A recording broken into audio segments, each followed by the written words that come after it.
ఉన్నటువంటి ముఖ్యమైనటువంటి వార్తలు చూద్దాం. 102 ఎకరాలు అటవీ శాఖవే అనేటువంటి నిన్న ఒక కోర్టు తీర్పు కూడా వచ్చింది. సాగర్ రోడ్డులో ఆ భూమి ప్రైవేట్ ఆస్తి కాదు, రాష్ట్ర సర్కారుకు అనుకూలంగా సుప్రీం సంచలన తీర్పు అనేటువంటి వార్త ఉంది. ఇది ఎక్కడ? సాగర్ రోడ్డులోని గుర్రంగూడ వద్ద ఉన్న వివాదాస్పద భూమి అనేటువంటిది 102 ఎకరాలు మాత్రం ఇది అటవీ శాఖకు సంబంధించినటువంటిది ఒక తీర్పు కూడా వచ్చింది. ఇక 2029లోనూ రిపీటే అసెంబ్లీ ఎన్నికల్లో పంచాయతీ ఎన్నికల ఫలితాలు పునరావృతమైనటువంటి ఒక వార్త ఉంది. మరి మొత్తానికి మీద నిన్న ప్రెస్ మీట్ విలేకరుల సమావేశాల్లో మాత్రం ఒక భారీగా ఎంతో సంతోషంగా మాట్లాడుతున్నటువంటి విషయం ప్రధానంగా కొట్టొచ్చినట్టు ఈ యొక్క వార్తాపత్రికలో కనిపిస్తుంది.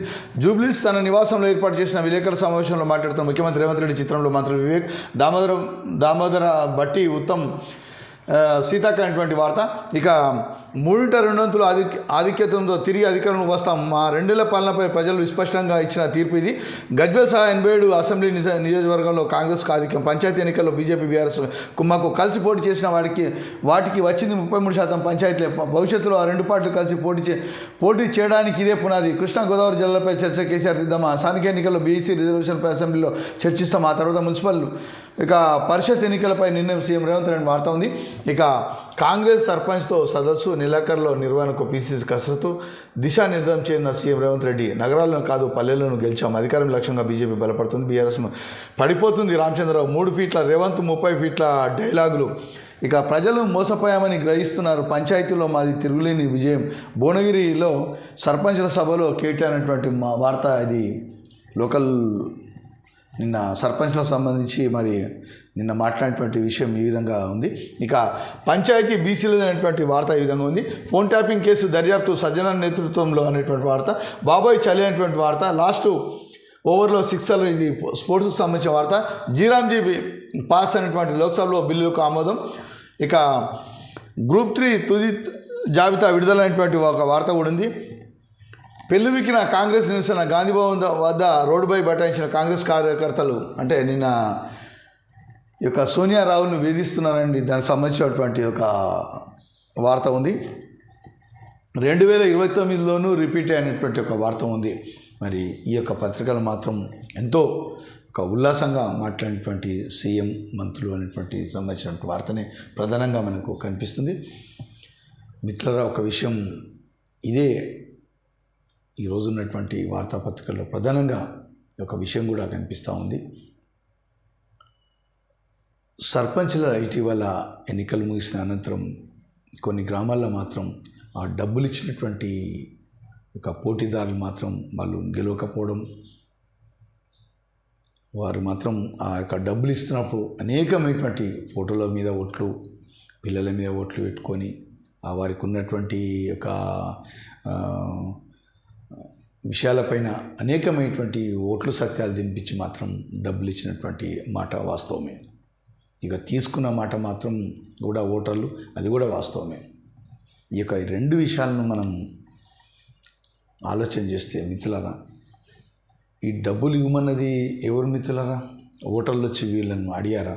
ముందు వీరే ఇళ్ళ పొడత తిరుక్కుంటా మాకు ఓట్లు వేయండి, మేము గ్రామాల అభివృద్ధి చేస్తాం, మీ కోరికలను తీరుస్తాం, మీ వాడలో ఉన్నటువంటి సమస్యలను తీరుస్తాం, మీ ఉరికి వాడలు బాగా చేస్తాం, మీ కమ్యూనిటీలు కట్టిస్తాం, మీ యొక్క వర్గాలకు సంబంధించినటువంటి భవనాలు నిర్మిస్తాం, మీ యొక్క అనేకమైనటువంటి యొక్క పేరుకపోయినటువంటి హామీలను మాత్రం ఇక వాళ్ళు చెప్పి ఈ యొక్క సర్పంచ్ అభ్యర్థులే డబ్బులు ఇచ్చినటువంటి విషయం ప్రధానంగా మనం చూసినాం. గతంలో చదివినిపించేటువంటి ప్రయత్నం కూడా చేసినాం.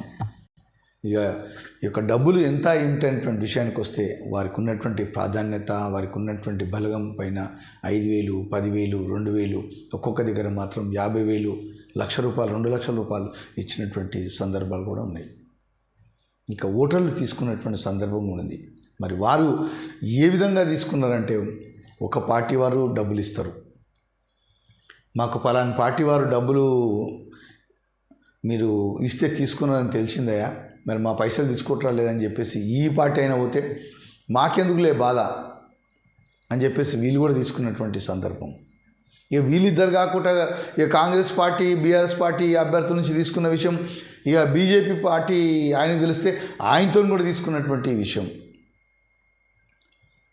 ఇక ఇండిపెండెంట్ అభ్యర్థిని కూడా తీసుకున్నటువంటి విషయం ఈరోజు గ్రామాలలో ఏమైంది మిత్రులారా, అది సామాన్యంగా ఎవరున్నా కూడా అదే పరిస్థితి.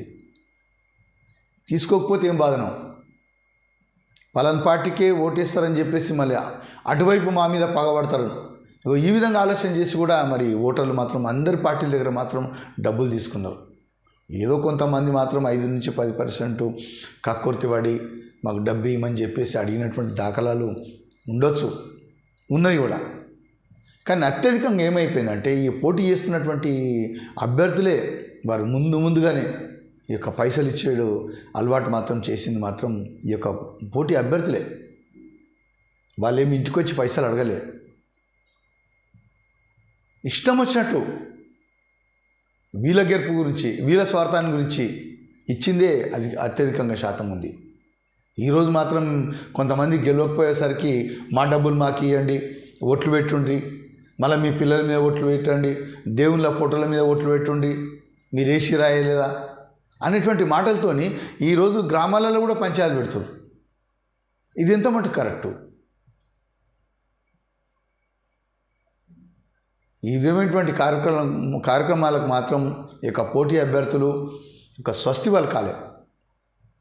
మీ అవసరాలకు వారికి డబ్బులు ఇచ్చారు, అవినీతి నేర్పిందే వీళ్ళు. ఇక తీసుకున్న ఆయనదా ఇచ్చిన ఆయనదా తప్పనేటువంటి ఈ విషయంలో మాట్లాడితే సమయం సరిపోదు మిత్రులారా.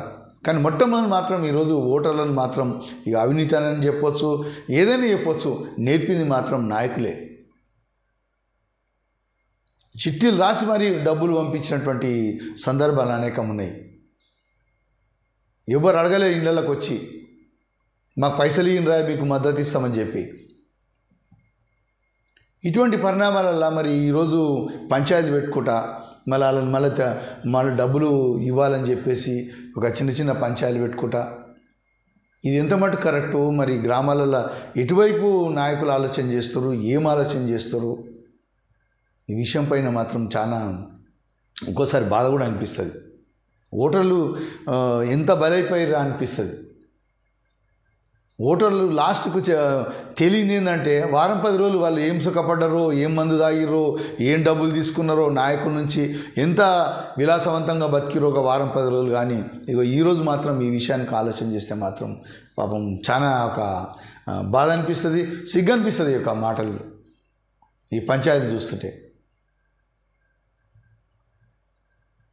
ఏదేమైనా మిత్రులారా, ఇటువంటి సందర్భాలు రావడం, ఇటువంటి పంచాయతీలు జరగడం, ఇక ఓటర్లు ఒక అవినీతి పరులని చెప్పేసి ముద్ర వేయడం, ఈ యొక్క నాయకులు చేస్తున్నటువంటి యొక్క క్రింది స్థాయిలో జరుగుతున్నటువంటి విషయాలు ఒక చాలా బాధాకరం.